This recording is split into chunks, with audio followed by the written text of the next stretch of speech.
Hello friends, कैसे हैं आप सब? बढ़िया। चलिए, आज हम फिर हाजिर हुए हैं एक बहुत ही इम्पोर्टेंट वीडियो को लेकर के। एक बहुत ही इम्पोर्टेंट टॉपिक के बारे में आज हम बात करेंगे। आज का ये वीडियो सभी विद्यार्थियों के लिए बहुत ही लाभदायक है। काफ़ी सारी बातें आपको जानने को मिलेंगी। चाहे आप स्कूल के स्टूडेंट्स हों, चाहे कॉलेज के स्टूडेंट्स हों, आप किसी भी क्लास में हो, आज का ये वीडियो काफ़ी काफ़ी ज़्यादा इम्पोर्टेंट है आप सबके लिए। आज के वीडियो में हम ये बात जानेंगे कि किस तरीके से हम अपने लाइफ में आगे बढ़ सकते हैं। हम अपने छात्र जीवन को कितने अच्छे तरीके से जी सकते हैं और हमारी पढ़ाई को हम कितने अच्छे तरीके से कर सकते हैं। अपने कैरियर के बारे में हम कितना अच्छा चुनाव और कितना अच्छा हम उसको बना सकते हैं। आज का ये वीडियो बस इसी बात पर आधारित है दोस्तों। वीडियो को शुरू से लास्ट तक देखिएगा। ये वीडियो उनके लिए भी है जिनको अपने फ्यूचर की चिंता है, और उनके लिए भी है जिनको अपने फ्यूचर की कोई चिंता नहीं है, क्योंकि ये वीडियो फिर उनको सजग कराएगा। जी हाँ, उनके बुद्धि में जो अभी बात नहीं आई है, जो आनी चाहिए अपने फ्यूचर को लेकर के, वो बात आपके बुद्धि में ये वीडियो लाएगा। इसलिए आप बहुत अच्छे से देखिए। कई बार बच्चों की ये शिकायत होती है कि सर, हम पढ़ाई तो करते हैं, मगर जब परीक्षा का समय आता है उस समय हम बड़े घबरा जाते हैं। ऐसा क्यों? हमसे पेपर अच्छे से बनते नहीं है, रिजल्ट खराब आता है। ऐसा क्यों होता है? इन सभी बातों की भी चर्चा आज हम करेंगे, और उसको किस तरीके से बेहतर बनाया जाए वो भी आज हम देखेंगे। हमें कौन कौन से नियमों का, कौन कौन सी बातों का पालन करना चाहिए, जिससे हमारा न केवल पूरा साल बल्कि हमारा जो एग्ज़ाम टाइम है वो भी बहुत अच्छा जाए। निश्चिंत होकर हम परीक्षा की तैयारी कर सकें और अपने एग्ज़ाम को बहुत अच्छे से दिला सकें। ये भी बातें अभी हम करेंगे। सो आज के इस वीडियो का हमने टाइटल दिया है 5 golden rules for golden future, यानी आपके सुनहरे भविष्य के लिए 5 सुनहरे नियम कौन कौन से हैं। तो दोस्तों, सबसे पहला नियम है एम, अर्थात अपने लक्ष्य का निर्धारण। अक्सर अधिकतर बच्चों के साथ ये होता है कि वो ये तय नहीं कर पाते कि उन्हें करना क्या है आगे चल कर के। वो अपनी रुचि डिसाइड नहीं कर पाते कि एक्चुअली वो चाहते क्या हैं, वो कौन से फील्ड में अपना करियर बनाना चाहते हैं, कौन सा फील्ड उनके लिए उपयुक्त होगा, उनके लिए बेस्ट होगा। वो ये तय नहीं कर पाते। कुछ बच्चे तय कर लेते हैं।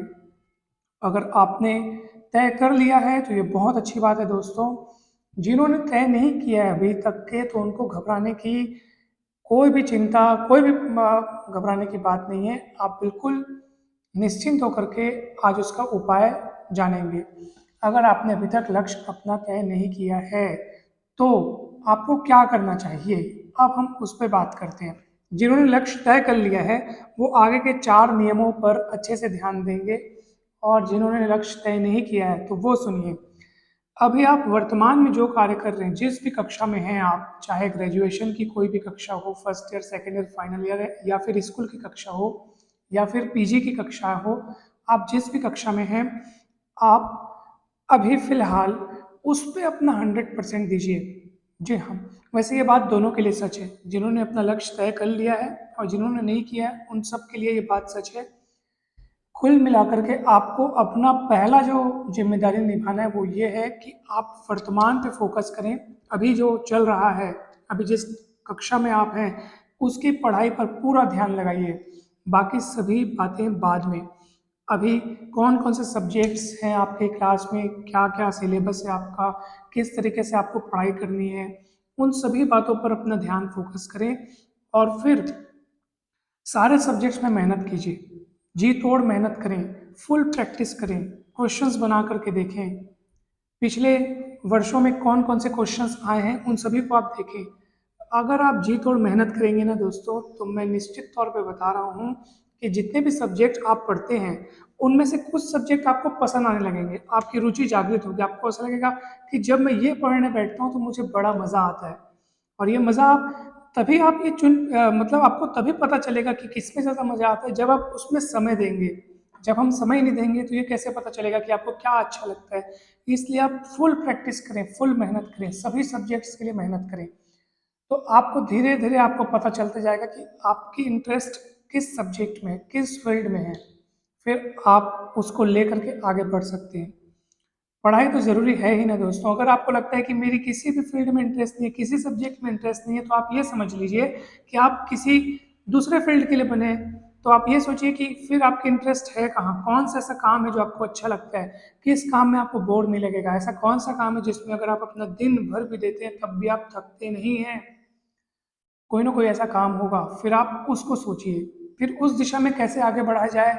कौन कौन से ऐसे व्यक्तित्व हैं, कौन कौन से ऐसे व्यक्ति हैं जिन्होंने उस दिशा में आगे चल करके बहुत बड़ा मुकाम, बहुत बड़ा नाम हासिल किया है, उनसे अ, उनकी क्या क्या आदतें हैं, उन्होंने किस तरीके से उस मुकाम को हासिल किया, कैसे मेहनत की, फिर आप उसके बारे में पता कीजिए।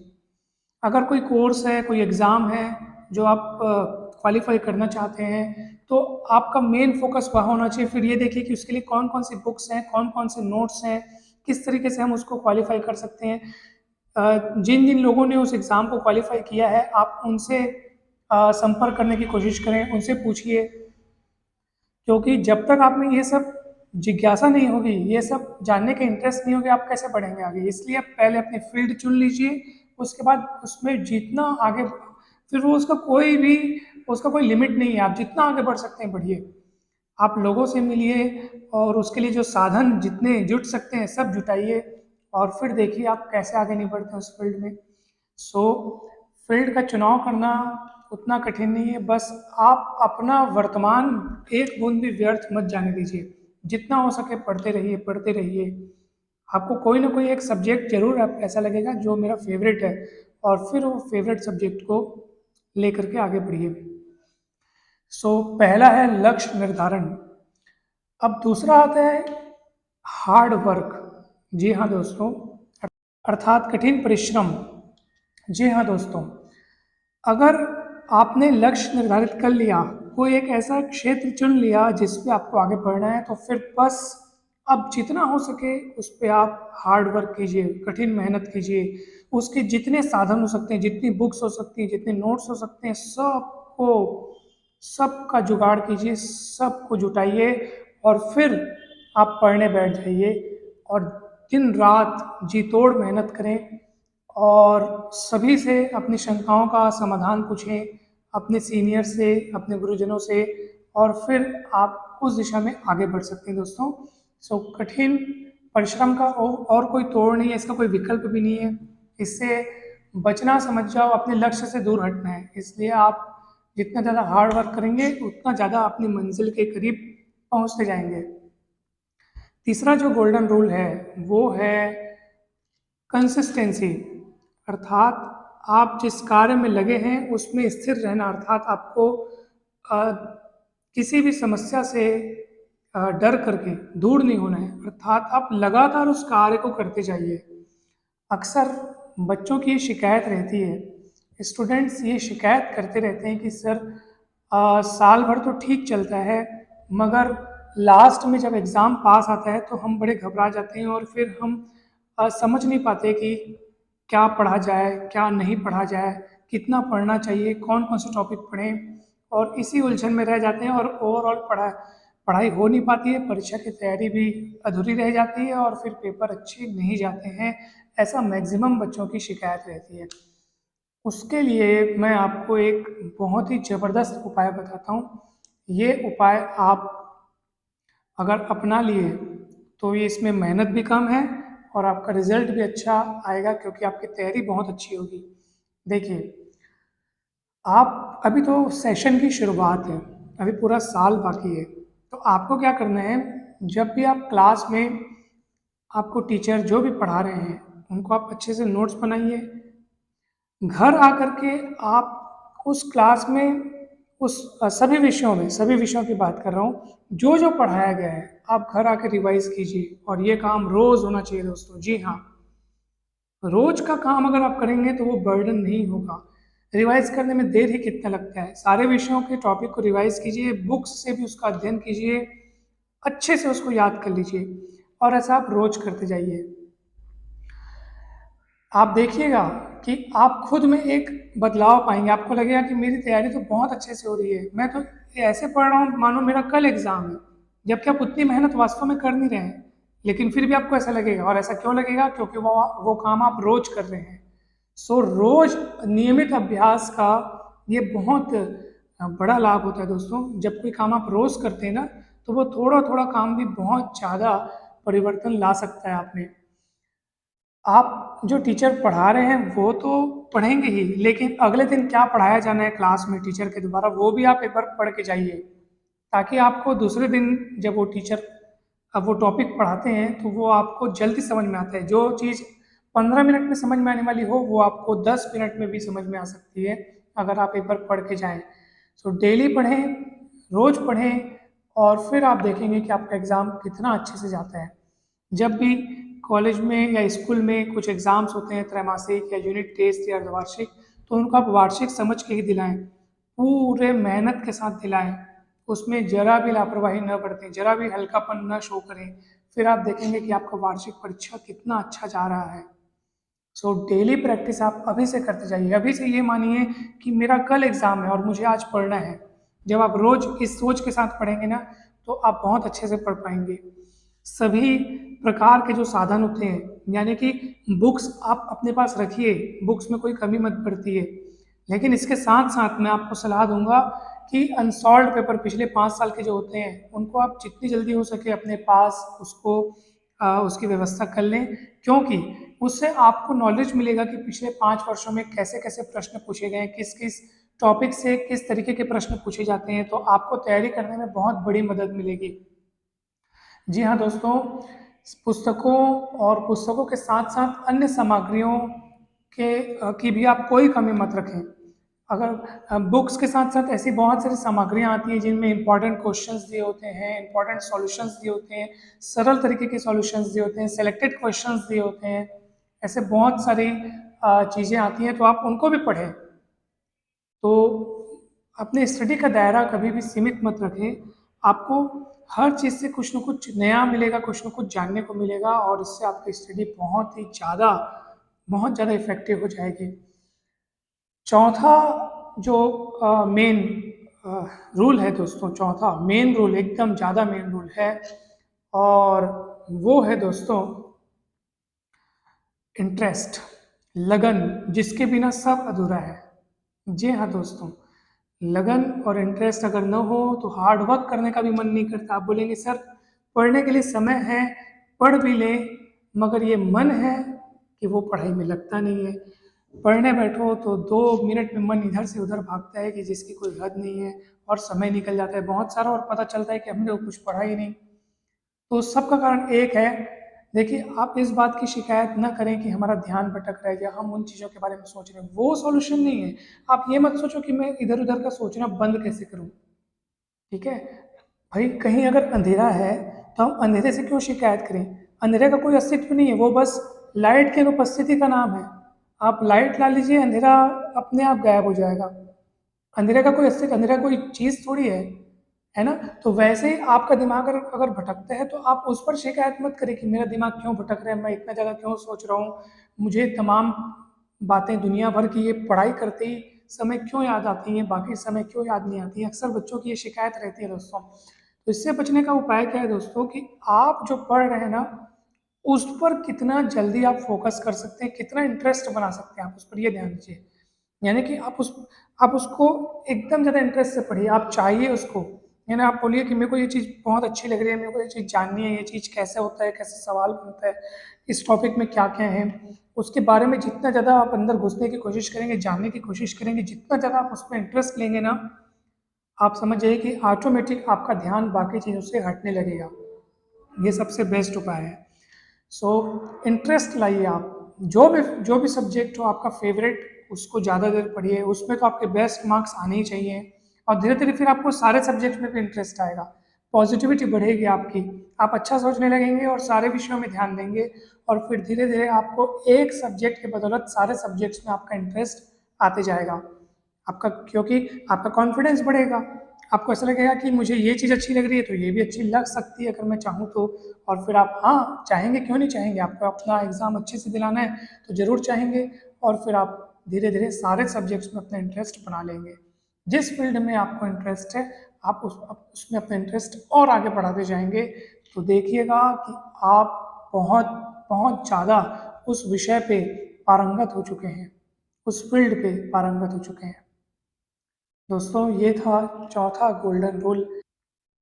अब बारी आती है पांचवें गोल्डन रूल की। और पांचवा जो गोल्डन रूल है वो ये है धैर्य। जी हाँ दोस्तों, पेशेंस।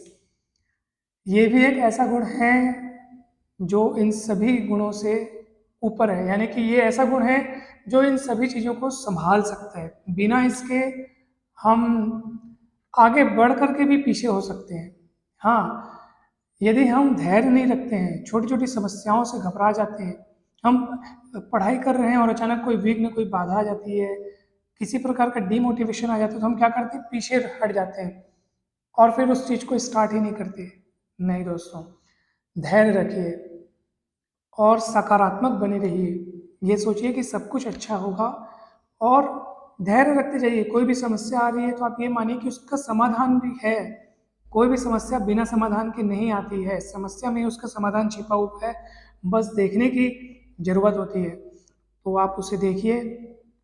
समस्या आएंगी, जरूर आएंगी। वो समस्या अगर नहीं आएंगी तो आप मजबूत कैसे बनेंगे, है ना। जो फसलें, खेतों में जो आप फसलें देखते हैं, अगर उन पर धूप, पानी, बरसात, मौसम की मार न पड़े तो वो फसल कैसे मजबूत बनेगी। तो उन फसलों को मजबूत बनने के लिए सारी तकलीफ़ें सहनी पड़ती हैं, है ना दोस्तों। सो जो जितनी ज़्यादा तकलीफ सहेगा, समझ जाओ वो उतना ही ज़्यादा मजबूत बनेगा। और आपको रुकना नहीं है, किसी भी कीमत पे आपको रुकना नहीं है। आपको अगर दिक्कत आती है, अगर बहुत सारे कारण हो सकते हैं, किसी के यहाँ आर्थिक कारण है, पारिवारिक कारण है, जो उनको ऐसा लगता है कि हम हमारे लक्ष्य प्राप्ति में या हमारी जो यात्रा है, ये मेहनत करने की यात्रा है, उस पर ये बाधक बन रहा है, तो वो आपकी केवल सोच पे है। आप उसको पॉजिटिव लेके चलिए, वो आपको मजबूत बनाने आया है। आप ये सोचिए कि इस स्थिति के बावजूद मैं कैसे पढ़ सकता हूँ। और जब आप वो पढ़ लेंगे, जब आप वो कर लेंगे, तो फिर आप देखेंगे कि आपके कॉन्फिडेंस का स्तर और बहुत ऊपर हो चुका है। बहुत सारे ऐसे फैक्टर्स होते हैं दोस्तों जो हमें पढ़ाई के समय में बाधा उत्पन्न करती है। बहुत सारी ऐसी सोच होती है। कभी कभार ये होता है कि हमें उपयुक्त वातावरण नहीं मिल पाता, तो हम बोलते हैं कि पढ़ने का मन नहीं कर रहा है, मूड नहीं हो रहा है, ये है वो है। तो आप नेगेटिव साइड मत जाइए, यानी कि मन के फ्लो में मत बहिए। आप अपनी बुद्धि का इस्तेमाल करिए और खुद को यकीन दिलाइए कि चाहे स्थितियाँ और परिस्थितियाँ कैसी भी हों, मैं तो पढ़ूंगा ही पढ़ूंगा, ये टॉपिक आज ख़त्म करूंगा ही करूंगा। रोज़ छोटे छोटे लक्ष्य निर्धारित कीजिए। आज मुझे इतना टॉपिक कवर करना है, मतलब करना है, चाहे कुछ भी हो जाए।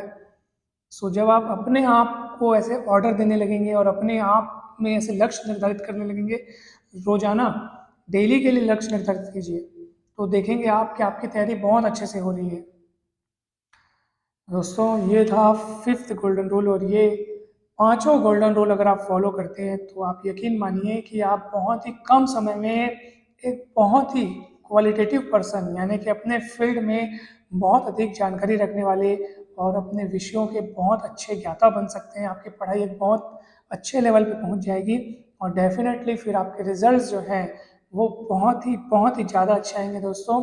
देखिए, सफलता के लिए ये ज़रूरी नहीं है कि आप कितना ज़्यादा तकलीफ पा रहे हैं, ये ज़रूरी है कि आपका एटीट्यूड कैसा है। अर्थात एटीट्यूड अर्थात सकारात्मक रवैये की बात कर रहा हूँ मैं, अर्थात आप चीज़ों को कितने अच्छे तरीके से हैंडल करते हैं। कोई घटना किसी के लिए तकलीफ हो सकती है, वही घटना को दूसरा व्यक्ति अपने लिए वरदान के रूप में देख सकता है। कोई समस्या में बहुत ज़्यादा परेशानियां देखता है तो कोई व्यक्ति उसी समस्या में समाधान ढूंढता है। आपका ध्यान वहाँ होना चाहिए जो चीज़ें आप चाहते हैं। कोई समस्या तो आप ये देखिए कि इसको ठीक कैसे किया जा सकता है, बजाय आप ये सोचने लग जाए कि ये समस्या आ गई, अब मैं कैसे करूँगा, मैं कैसे आगे बढ़ूँगा। ये सोचने के बजाय आप ये देखो कि मैं उसको ठीक कैसे कर सकता हूँ। जैसे ही आप ये सोचोगे तो आप समझ जाइए आप पॉजिटिव ट्रैक पे आ गए।